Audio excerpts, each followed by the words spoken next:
Hello and welcome to episode number 53 of the Synergen Leadership Podcast. For those of you who are listening for the first time, my name is Julian Carl and I'm the CEO and co-founder of Synergen Group, and once again really happy to be here with you.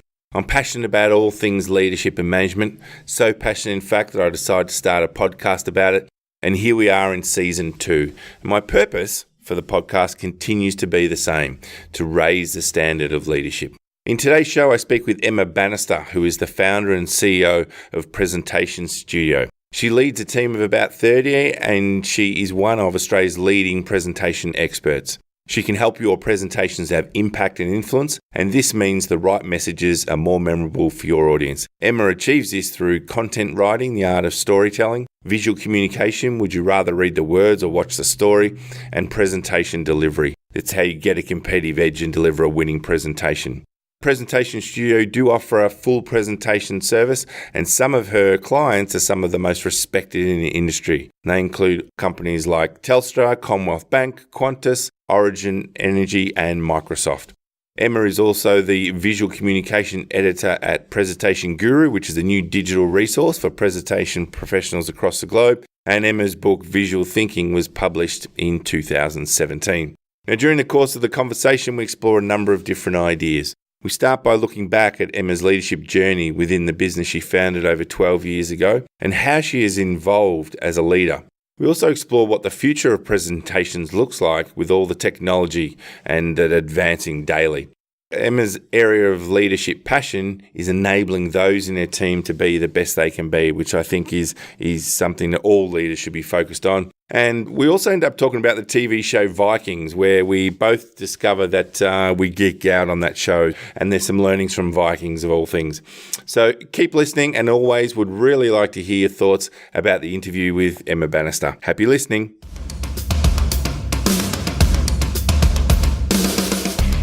Welcome to the Synergen Leadership Podcast with Julian Carl.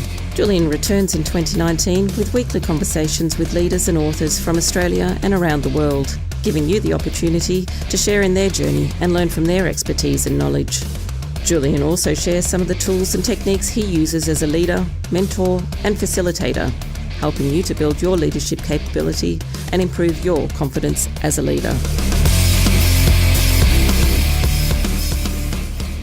Well, welcome, Emma, to the Synergen Leadership Podcast. Really appreciate you taking the time to be a part of it. So that the listeners have a bit of context, can you share a little bit about who is Emma Bannister? I'd love to, and thanks for having me. So my name is Emma Bannister, and I'm the founder and CEO of Presentation Studio. And what my role really is to provide education around what makes a fantastic presentation. And I lead a team of 30 people in Sydney. And as a business, our role is to help people create more effective presentations that really provide impact and value for their audience. So over the past 12 years, we've built that team up to be the biggest in Asia. And we really focus on the full kind of areas of writing, designing, and then helping people with the delivery of their stories and their presentations. So is there an interesting fact that you could share with the listeners that they may not know about you or your business? There's plenty, probably none that are that interesting. They have them. The ones that are quite as a business, actually, the thing that separates us is that most people don't even know that this service exists. And when you tell them that, oh, you're an expert in PowerPoint, and they're kind of really shocked about that as a starting place. So then they kind of delve into it and they're like, gosh, we've had some terrible keynotes and we'd really love to know more about that. So from a company perspective, that we're so niche that probably is one of the biggest interesting points about what we do, and that we have designers that embrace PowerPoint. I mean, that in itself is unique. And I imagine there must be a certain amount of satisfaction about being the largest at what you do in sort of Asia Pacific. There is, and the growth that's come over the years has come from a need and really trying to position ourselves as the experts. And that didn't happen straight away. It was a case of providing a service that could help tidy up presentation slides. And then I knew that there was far more to it than that. And it was a case of, well, we can't make that look good unless we really help unpack what you're saying and the message behind that. So for us, it was around building a team of people that could do that, so that as we owned that space, then we could grow and really help people across Asia. I haven't tried to conquer the world. The timelines for us are just too hard. I'm originally from the UK, and it seemed sensible to try and offer a service from there, but it's just too hard overnight. So we stopped that idea. All right. Well, I'd like to take you back, all the way back to your first significant leadership role. Are you able to share with the listeners a little bit about what that role was? I'd love to. And it's really interesting because my first leadership role was within this company, and my whole career changed at that point. So in 2002, I arrived from the UK, and I had a strong graphic design background. So I would be involved in teams that helped create marketing collateral and material for banks or research companies. And when I came to Australia, I was like, I'm going to create this presentation niche. And so as I started, it was only me as a single sole trader person. But over a period of 6 months to a year, I needed staff. And my leadership role morphed over the period of the last 12 years to, we're still a small team and that we've got 30 people, but that brings its own leadership challenges. And as very much an introverted designer that used to be so happy, still is happy, hiding behind a keyboard, for me, the massive transition that has had to come is that as not being a natural born leader, I had to really evolve. So what have been your biggest learnings making that transition from the sole trader into the successful leader that you are now? I am still learning, and I think that's the biggest thing that any leader can accept, is that we are always constantly learning. And what I find interesting is that as a leader now, I don't even get to do what I set out to do. And that's kind of been the biggest transition for me. I don't do any graphic design now, so I've had to completely shift that way of thinking. And I started out, as I have done with friends, in that I was trying to always please everyone. And so as a small team, that was quite easy, 4 or 5 of you around a table, and your vision and passion is super clear because they hear it every day. So like, we're going to do this, and everyone's with you as that.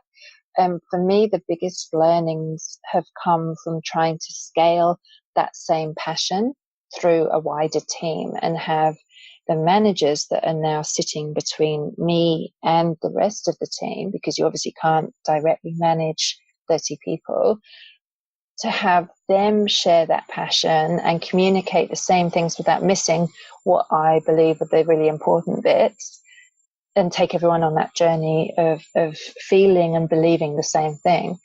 And there's been many reiterations of that. We've had different managers, we've had different values and different ways of bringing the whole culture piece together. And we've lost it over the years, and then we've stuck it back together again and rebuilt from that. So how have you actually approached that concept of taking your passion and then trying to get that throughout the whole organisation and leveraging the managers that you've got? Have you followed any sort of pathway to try to do that? Learning and then changing. And so we've got a pretty flat structure right now. So at the moment, we don't have a general manager in place. So we did for several years. And right now I've tried to flatten it out so that I have direct relationships with 5 senior managers, and we have a leadership team that are championed. I have the meetings with those teams every week. And, we do the short meetings of 25 minutes, and we keep everything super tight in terms of timelines and what we're doing. And for us, the living the values comes through in everything we do. So whether it's we have weekly culture parties. We actually have a team called the Culture Club. And for us, it's about what are we doing that's fun, or what are we doing that's empowering the team to develop. All of those key areas come through in everything we do, in the way that we communicate the meetings and how everything aligns back.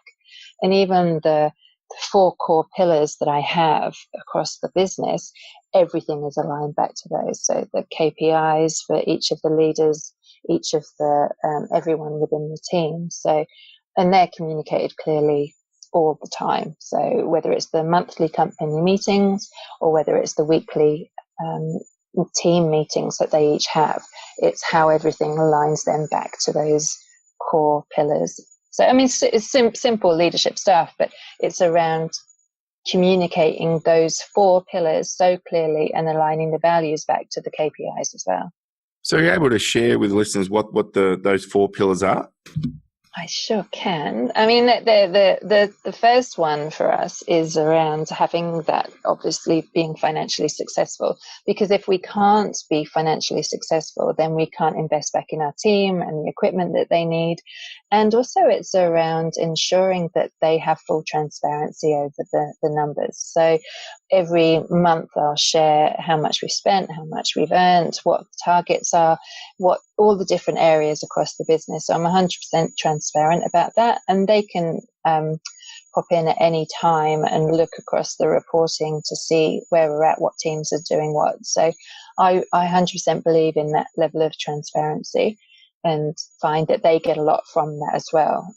We haven't always been in the past either. So sometimes I think unless you explain what the profit really means, people can kind of go, wow, I'm doing all this work, I need to be earning more money. And we've had those kind of problems. And then you explain that that's not lining my bank account, that goes back into the business and all those sorts of things. And then it makes more sense. The second one is around having the culture. And it's really around reinforcing the team so that they are living and breathing the values and that they're being empowered to develop and train following their career paths in alignment with what the company structure is, but having good visibility around that. The third one is around cornering the market. So for us, it's our marketing development, it's the awareness of our expertise and being the thought leaders in our space. And if people think of needing a presentation, then they think of us. So that's our goal. It's a big goal because across Asia, we want to be known as the experts, and we are, but we just got to communicate that to a wider audience. Finally, it's around developing the client relationships, so nurturing our clients so that they themselves become the cheerleaders for us. So a company that we often work with large companies, but within one team that they love us so much that they're the ambassadors for us, and they go on to share the love for us with the other teams. And that's the 4 core areas, and everything ties back to those. I'm fascinated with the concept of sharing the financial success, because it's something that I'm actually planning to do with my team early next year. And it tends to be a topic which is very polarizing in that people are either for it or they're vehemently against it. What sort of insight can you share around? I know you mentioned you had some challenges with people thinking, the profit, I should be getting more and all the rest of it. But was there anything else that you found particularly challenging when you decided to be that transparent? You've just got to really explain what the numbers mean because, for example, wages. Everyone knows that a certain amount of payroll goes out each month and sort of things, or they see the numbers that we're charging and we're invoicing and they think, wow, I wish I was earning that. But unless you explain how it all adds up and then how all the other things trickle out of the account, like a tidal wave of insurance and new IT equipment and all of those things, then they start conjuring up their own ideas anyway. And so I just found 100% the best policy is to be super honest and open about everything. And I've got that. That's my nature anyway. Anyone that comes and asks me, I'll give them a very honest answer. And that that's worked best for me, because in the past the feedback has been, we don't understand what we're trying to do, we don't understand the targets for the future, and I share those too. However, sometimes that's come back to bite me, because then the team can panic and say, how on earth are we going to achieve that target? She's lost it. And I'm like, no, there's a plan for that. So you end up in this having to share everything, which can intimidate people and scare them. So you've got to be careful about how fast you go with that and how much explanation that comes with it. Well, it's very interesting, because I'm going to be facing that in January. So we'll go for it. Yeah. I mean, at the end of the day, what's the worst? Maybe I should do some more research, but I haven't heard enough around what the benefit of not sharing it would be. So by making everyone accountable of the targets and where we've got with that, I don't see any other way around making everyone part of it. And I wouldn't mind just exploring one thing you mentioned there about your culture club, and this has come off the back of an interview I did with someone, and they were making, in their view, a very clear distinction that there's a significant difference between leading a sales team versus general leadership. I was wondering, do you think there's a difference leading a team of creatives? Would that be any different to leading other types of businesses? Yes, and my team is incredibly diverse, and to my experience and knowledge, a lot of designers are quite introverted, and they love nothing more than sitting behind their computer and just getting into this creative world, and they need silence or their own music to do that. Also, because we have a very multicultural team, a lot of them don't drink. They have different kind of, their levels of fun, say, are quite different to other people. So there might be gamers, or there might be people that want to go out and play sport, or there are others that drink. And so when you bring people together for these cultural activities, you've really got to have a very broad range of activities or alliances. And the younger team, so we've got quite a lot of millennials, and they enjoy giving back more than any others. So some of the cultural activities that we do now involve going out to centres where we might sort of run creative workshops or provide value in some way for a charity. And that's what they enjoy doing as a collective, to bring everyone together. The other thing with the Culture Club, we did actually have to explain who Culture Club were. I thought it was funny. I thought it would be, but I had to explain who Boy George was, so that was a bit lost on some people. That's the joys of having a young team. Yes, yeah. I actually have the opposite in my team. We're not particularly young, I don't think, as a team. So I think all my team would know who the Culture Club are. Yeah. I'm keen to explore some of your views on leadership. What do you think the biggest myth is that you've come across around leadership? I think that for me as a leader, the biggest benefit comes from listening. And so I suppose the biggest myth would perhaps be that they know it all and that they have all the answers. And for me, I suppose as a child, if I think of my parents or other bosses that I've had when I was younger, I kind of always just thought they knew the answers and we did what we were told. But now I think it's morphed a lot more into leaders that listen and then give people the opportunity to fulfill, and they group those people to bring people together that can make things happen. And that's what I try and do. So I think that's probably where I'm at with that. I don't like the truly sort of dictatorish type of leaders where they just tell everyone. That certainly wouldn't work in my company. How would you describe yourself as a leader? I'm not a born leader. And so for me, the experience has come from trying to bring the team on board to come up with their solutions, but making them collaborate more with each other so that they can find the best way of doing something and not just go off in silos and then not wonder why everyone knows what they're doing. And that is 100% the biggest challenge, is alignment across everyone. And that's why so much work has been done to go back my leadership skills, I genuinely find leadership a challenge. I just constantly work at it. I'm constantly trying to find the best way of bringing everyone on board. And I think the best thing that I do is to be completely honest and humble about everything and try and absorb everyone's ideas. And there's actually a great quote. I don't know if you've seen or heard. This is probably a really tangent sort of thing to say, but there's a TV series on Netflix called Vikings, and I'm obsessed with it. It's really gory and horrible, but there's King Egbert, and he made this quote about how the best thing you can possibly do is learn to listen to the prince and the shepherd.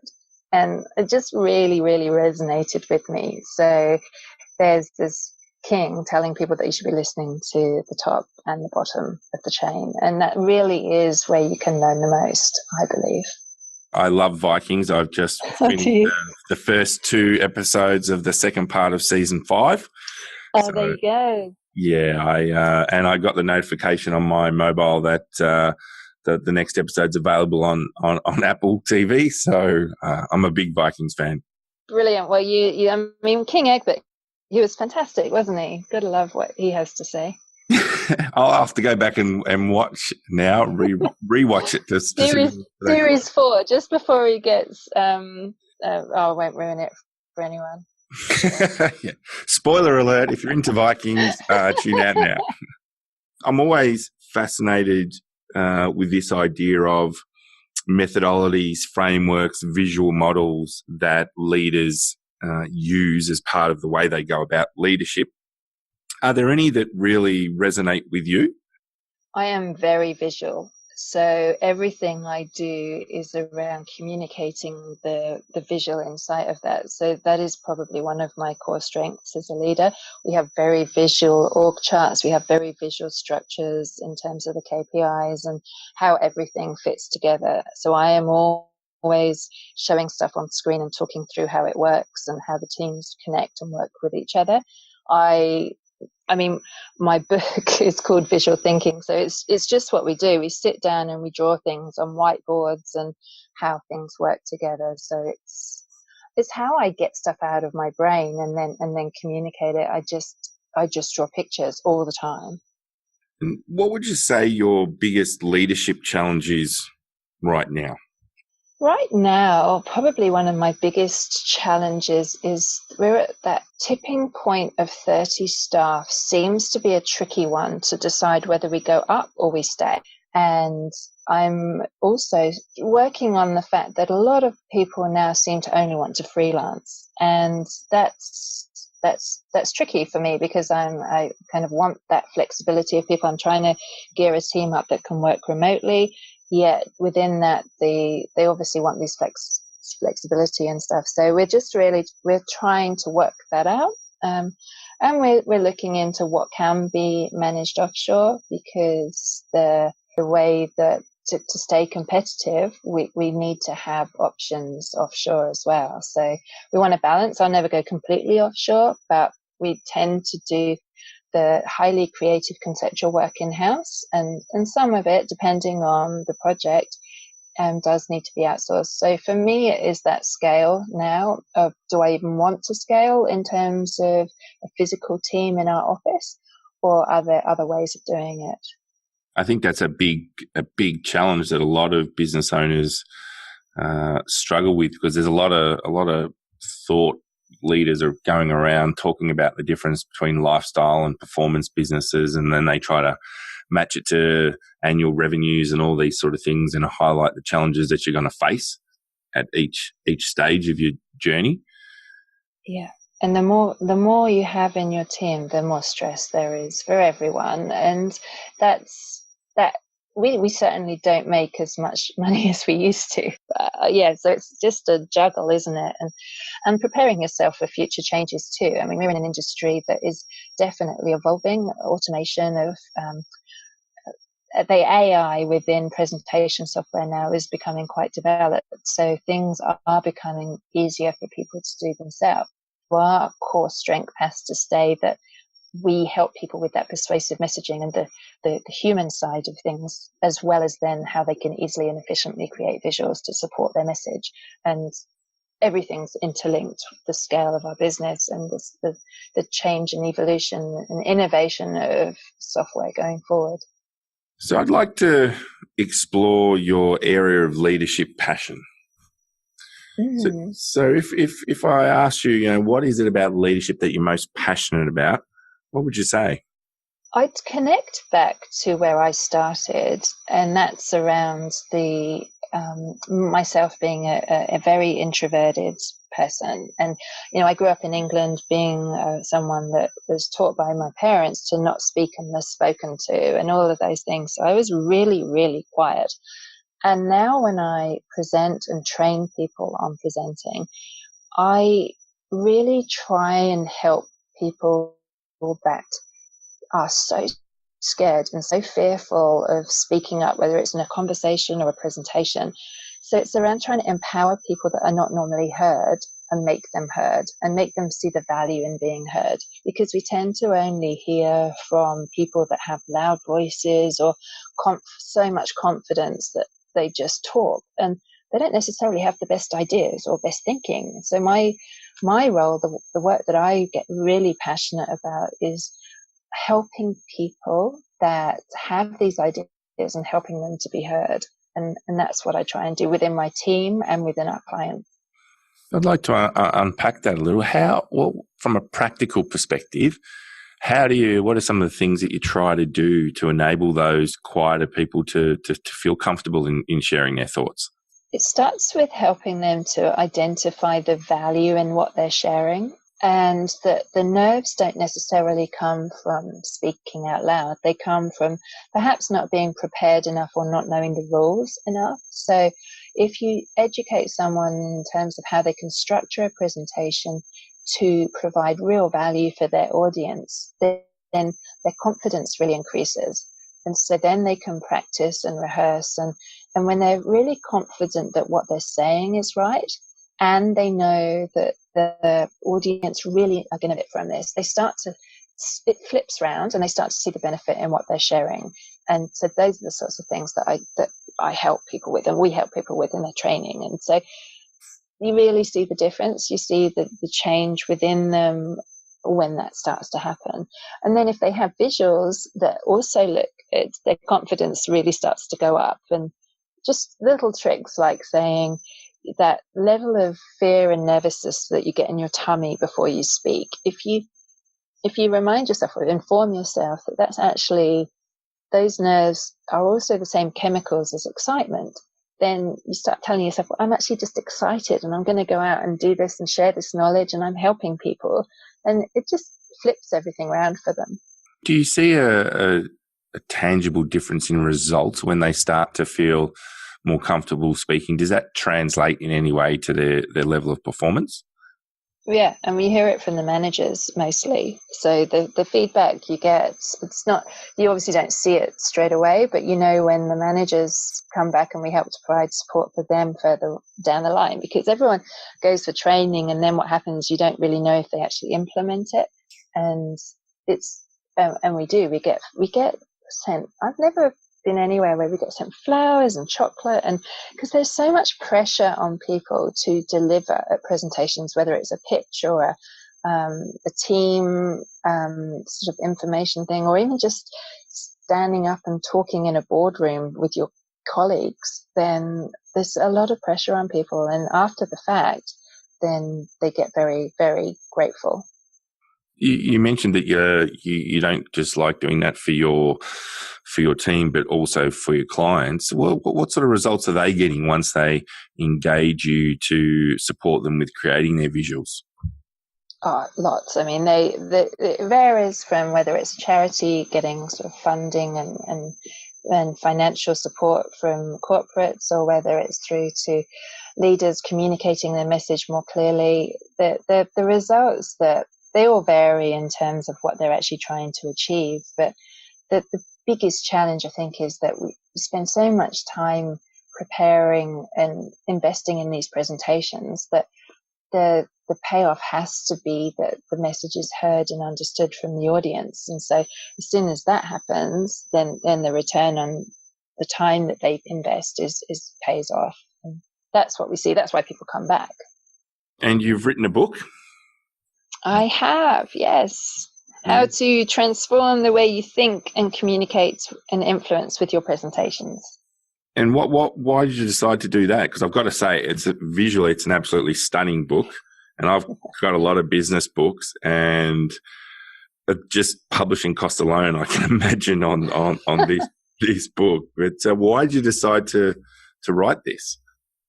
Well, it kind of had to be done in terms of positioning myself as a thought leader. You can't be a thought leader without a book. It just doesn't happen, does it? So the goal wasn't to sell 1 million books. The goal was to raise awareness to what we do and help people that might not afford our services, but give them the rules and tools to follow themselves. And that's all it is. It's a super easy flick through. It's very visual. It couldn't not be. And it's a tool for helping people. It's got 5-step process of how to think about what you're presenting and how to do it. And what types of people are you traditionally coming to you to seek some help with their visual thinking? It's so varied. And when I started, like years and years ago, we got people just Googling and sort of searching for help. And one of them was a CEO, and I found out a few months later that he was one of the CEOs of BHP. So, which was quite funny, because you don't expect those sorts of people to be Googling help with presentations. And so then it varies straight down to, we get students that are asking for help. But mostly a lot of the work will be marketing teams that are trying to put together their sales pitches and or big bids. Other stuff will be, we do lots of work in corporate roadshows and conferences. So where you get lots of senior speakers, senior sort of GMs or execs that are all trying to deliver the end of year results or excite teams at sales kickoffs. Those are the sorts of things where we work by aligning maybe 20 or 30 speakers and get the message consistent and clear throughout the whole event. So we scale up to do a lot of those big projects as well. And do you do a lot of work with professional speakers and people that are sort of on that sort of circuit? We do some work. It's interesting because a lot of them are very good and they know they're good, but a lot of them could be a lot better. So what I find a bit sad is, you go along and you see someone really fantastic as a speaker and they have these terrible slides with some dodgy cartoon or some image that they've taken off Google that they really shouldn't have done. Then that brings them down. And quite honestly, those speakers are better with nothing than the dodgy slides that they have behind them. And I'm very open with that. I tell them that. The rest, they're just only amplified by having amazing slides. And for us, it's around making sure that the stories and the message is clear, and then any visual support should either be good or not there. And that's how we focus. We do work with some speaker agencies when they know that their speakers need that extra level, and people need to or want to really stand out and really have an edge over the other people that might be speaking, or helps them get selected as well. Yeah, there's one of the things that, part of our business is being a registered training organisation, and there is this, the quality of learning materials that a lot of RTOs actually use is quite diabolical. And there's this, it's like a white Michelin Man type graphic. Oh, yes, I know him well. Yeah, everyone uses it, and every time I see it, I almost have heart palpitations over it because it's so awful, yet they continue to use it. Yeah, with the grey steps and the red arrows, I know that one, and it's really sad because there is so much more you can do, and the trouble is, because people get away with pretty dodgy presentations most of the time, they don't think they need to change, or they don't see anything better.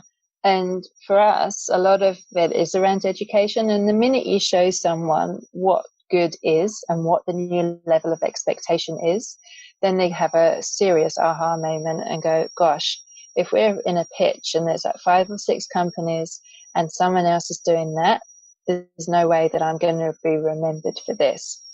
And that's pretty significant. And also with workshops, we do quite a lot of workshops as well, because that is maintaining engagement and interest for a significant length of time. So presentation's one thing, 20 minutes, 40 minutes, but a few hours, you've got to really be doing a range of different things within a workshop. So with that in mind, are you able to share sort of what your menu of services are? Because I think that there's probably quite a diverse range of listeners out there. So I'm keen for them to know sort of what are the sort of your menu of services that you provide. Yeah, definitely. So starting at the beginning, the first thing we always do is to try and encourage clients to have an insight workshop. So that's to really understand what they're trying to do, whether it's a roadshow or a keynote presentation, sales tool, any a template for their company, all of those sorts of things. What are they trying to do? And then we'll work out we'll talk to them around who's your audience, what is your objective that you're trying to achieve from bringing people together. Then we'll work out what is the best tool or delivery method for that. So it might be a presentation, it might be an ebook, but for us, it's always presentation centric. So it's having your story and your message, and then how do we deliver that? Then what we can do is provide content workshop or content services, so that we actually write that script or story or structure of the presentation. And you can either go away with that and work on that yourself, or our creative team can then work with our content team and start to visualize that story and information. And it's taking those, say, data points or insights that come from a series of numbers that you have and working out how we can visualize that and maybe animate it or bring video use in and tell that story. So that might be an explainer video, it might be a presentation, it might just be a few simple infographics. It really depends on what you're trying to achieve. But our team can take you from having nothing but an idea through to that final piece where you can be in front of your audience, whether that's a coffee shop or an auditorium, and align the audience to really help you influence the outcome of that. And finally, if it's not that we do it for you, we can retrain people. So we have a lot of teams that will come in and they'll undertake the storytelling workshop. So we've actually partnered up with an American company called Duarte, and we're the only people that can provide the visual storytelling training throughout Asia Pacific. And that's the methodology that was used for Al Gore's Inconvenient Truth and many of the other Silicon Giants presentations. So we provide that workshop here. And that's actually how our whole company methodology works as well. And we provide PowerPoint training, so how to create the PowerPoint shapes and objects quickly and efficiently, and use your own business templates to create assets and slides yourself. And then finally, it's the public speaking. So helping people with their gestures, their voice, all of the things that finally bring it all together. And for us, that's really important. And that's often where people come in. They say, oh, I need help with my voice or my delivery. And we're like, well, what's your presentation like? That's fine. But then when we look at it, we end up transforming that. And then we work on the speaking side, because it's often they mostly come unstuck from not having the strong content in the first place. So you're actually offering the full solution. It's a full 360 presentation solution, and we are presentation centric. The fun thing about us, and what I've always stayed true to, is that we don't touch anything else. We don't touch website, we don't do brand, we don't do print. We do presentations, and that's really our niche, and that's what's behind our success, I believe, is being the experts at what we do and loving that. I'm curious about the future for yourself and for your business. What does the future hold? What goals have you set for yourself? So we've got big team goals, and especially in growth through Asia. That's we do a lot of work in Singapore, touching a little on Hong Kong, but we've got plans to continue to grow. The training side of things is something that we're keen to grow as well, because that provides a wider service to everyone. And for me personally, it's around speaking more. So I just love going out and sharing my message and educating people that way. So that's my goal, is to continue to speak and share the message of what we do. I'm always curious about leaders that have been in a role for some level of time, how they continue their development as a leader. Yes, it's really important, isn't it? And I think that a lot of people don't invest that time in themselves. So I've had continuous development, and will always do that. And as a female leader, there's not that many people that I look around at and go, who's doing what I'm doing in the same way, and who can I learn from? Who do I aspire to be like? And I've joined many networking groups and women's groups, and I've recently joined another new one that I'm really loving. It's a group of 7 or 8 women, and we share insights and stories and learnings with each other, and that's been very valuable for me. And I continue to learn and read. I'm a massive Audible fan, so I'm always listening to different Audible books and podcasts like yours. Thank you. Well, it's I suppose the reason we started our little podcast was because all I do on my drive in and to and from work is I listen to podcasts. What you mentioned earlier about AI and the challenge that may bring to your business. How are you going to deal with that? It's a good challenge in that lots of things are far easier, far quicker for us to do things. I was recently made an MVP from Microsoft, which means that I get lots of doors open to me in terms of the way that the product's evolving, and goes to summits and see what they're doing. So there is so much stuff we don't even realize is AI, and it's happening, just making our lives easier. And I love that side of it. And for me, it's just being abreast of what's changing and maximizing that, and being part of the changes and feedback that clients need, so that we're really evolving with it. The sort of the design side and speediness of things, that will change, but the storytelling side, the creative thinking, the being able to pull that humanness out of the way that we connect, that's not changing anytime soon. And that's the bit that we're building on. That persuasive communication comes from asking the right questions, understanding your audience, and you can't communicate without that. So the visual side of things will change and get faster, but I'm yet to find a computer that will do what we can do. I'm always interested about the types of leaders that people either look up to and inspire. And you mentioned before that you're not seeing a lot around there. Are there any that at some level give you some inspiration, or that you look up to? God, there's not many, and it's so sad. And the ones that do, right now, no politicians, whether they're English or Australian, are standing out in my books. Of course, most people would say that.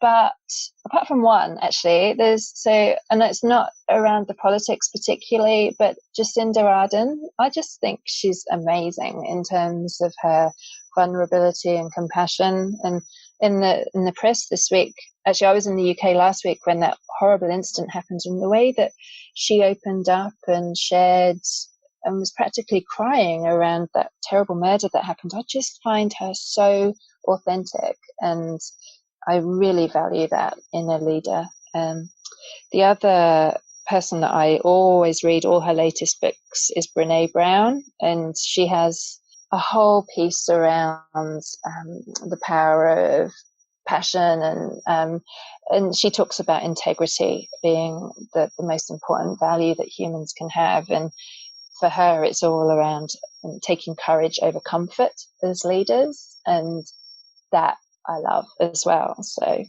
there's a few people out there, but not many. We need more. I think quite a few Australians would think Jacinda Ardern would be good for PM of Australia.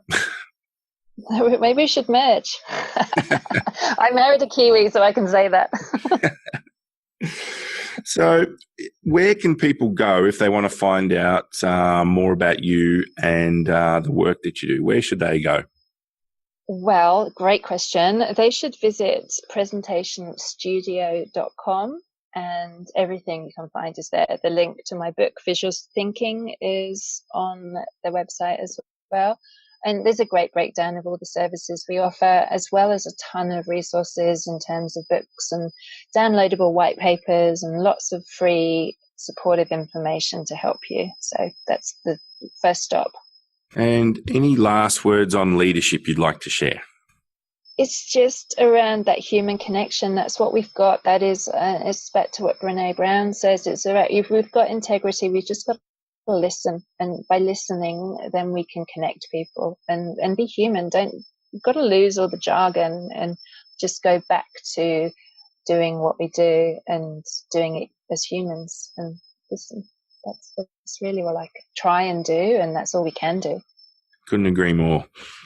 And on that note, Emma Bannister, thank you so much for being a guest on the Synergen Leadership Podcast. I do want to do a shameless plug on your behalf, in that I think everyone who's in a leadership position should have a copy of your book on their desk, because I know that I've been going through it and getting some ideas, and like you say, I think it's a really valuable resource. So every listener, go out and buy one.